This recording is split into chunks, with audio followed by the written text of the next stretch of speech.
বল কেন করলি এটা তুই? কেন করলি? আর করবি কখনো? করবি বল? মারবো টেনে চট। বল কখনো করবি? কি হয়েছে? মারবো না। কি করেছি বলো? বল কখনো করবি আর?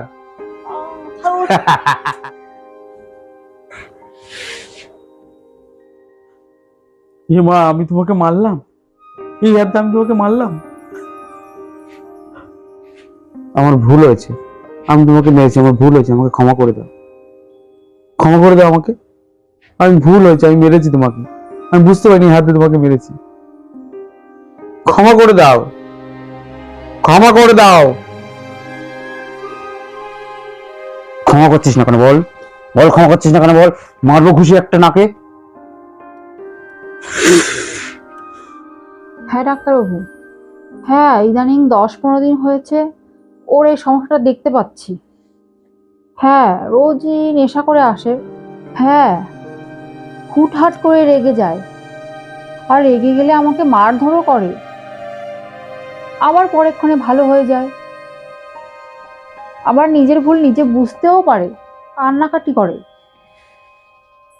কি জানি কি হয়েছে ডাক্তারবাবু। ওর একটা ব্যাক হিস্ট্রি আছে।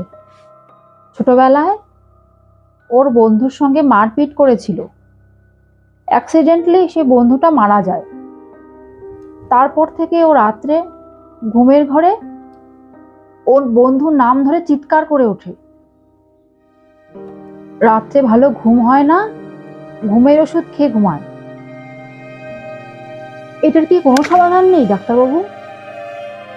ওকে আমি নিয়ে আসবো, কিন্তু ওকে আমি কি করে নিয়ে আসবো? ও তো আমার কথা শুনতেই চায় না। কই গেলে? একটু জল দেবে আমাকে?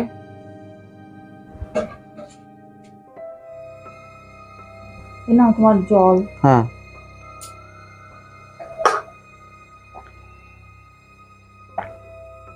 বলছি, একটা কথা বলবো? আমি জানি গো, সব জানি। পর্দার আড়াল থেকে আমি সব শুনেছি।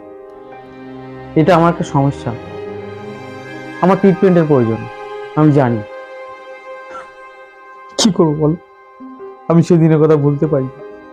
আমার এই হাত দিয়ে আমার নিজের বন্ধুকে আমি হত্যা করেছি। কিন্তু বিশেষ করো, আমি স্ব ইচ্ছাই করিনি। আমি নিজেও বলতে পারবো না কি করে হয়ে গেছে। সব ঠিক হয়ে যাবে, একবার ডাক্তারবাবুর কাছে চলো, দেখবে সব ঠিক হয়ে যাবে। হ্যাঁ গো, যাবো, আমার কথা দিচ্ছি আমি যাবো।